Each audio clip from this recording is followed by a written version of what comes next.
nyawiji dengan Tuhan itu seperti apa, Romo? Orang yang sudah nyawiji dengan Tuhan ini, jika kita melihat orang tersebut dalam keheningan, orang gagas opo-opo, artinya dalam berkegiatan lumrah seperti pada umumnya.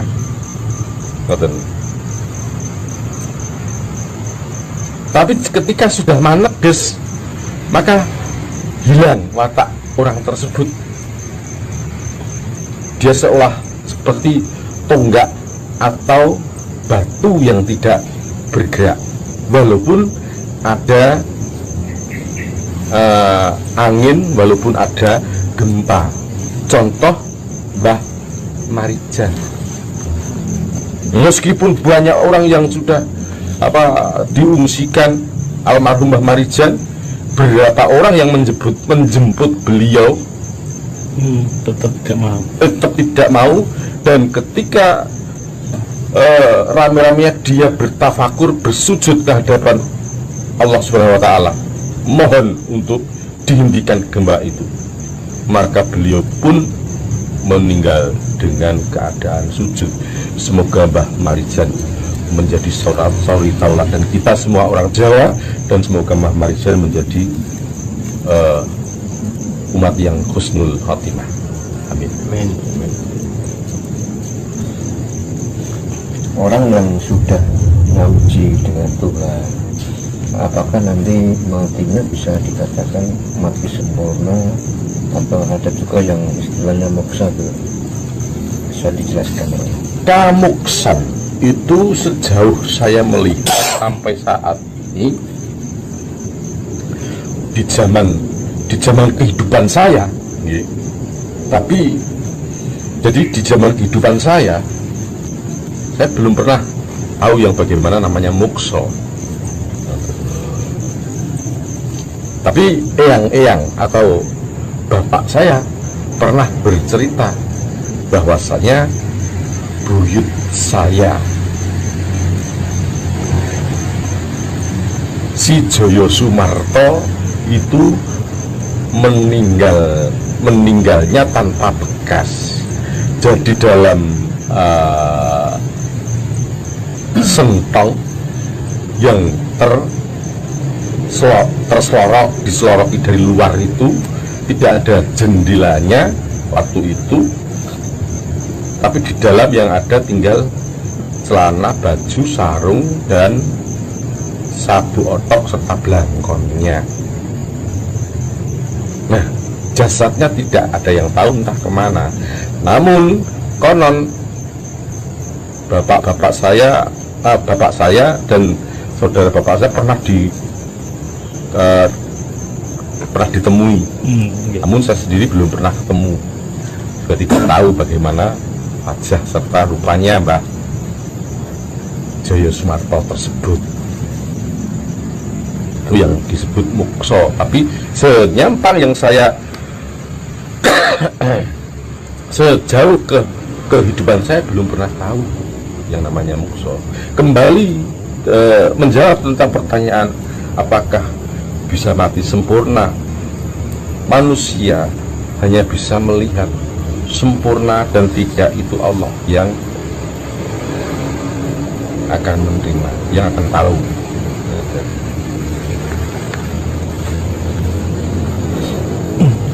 Terkait dengan muksa tadi, apakah setiap manusia itu bisa mati muksa? Setiap manusia bisa, dengan catatan mereka juga berlaku bersih. Dalam artian bersih, jangankan dengan sesama manusia, dengan makhluk lain tidak pernah menyakiti. Misalkan dicokot lemut atau digigit nyamuk, ya ora ditablek. Ono semut barisan yo nyimpang, ngidek suket wae gadiran le njaluk sepuro lah, seperti itu. Kan mungkin jenengan juga pernah tahu bahwasanya orang dulu itu ada yang akan menyabit rumput, istilahnya ngarit, itu berdoa dulu. Nyuwun njaluk sepuro karo si suket mau. Kowe tak babat kanggo pakane Raja Kaya. Ora tak nyonyo, kowe pancen kodratmu dadi pakane Raja Kaya. Niki terkait dengan pindahnya ibu kota ke Kalimantan Tengah. Jika dilihat dari sisi spiritual, kedepannya setelah dipindah ke Kalimantan itu akan semakin baik ataukah sebaliknya? Mas, kalau saya optimis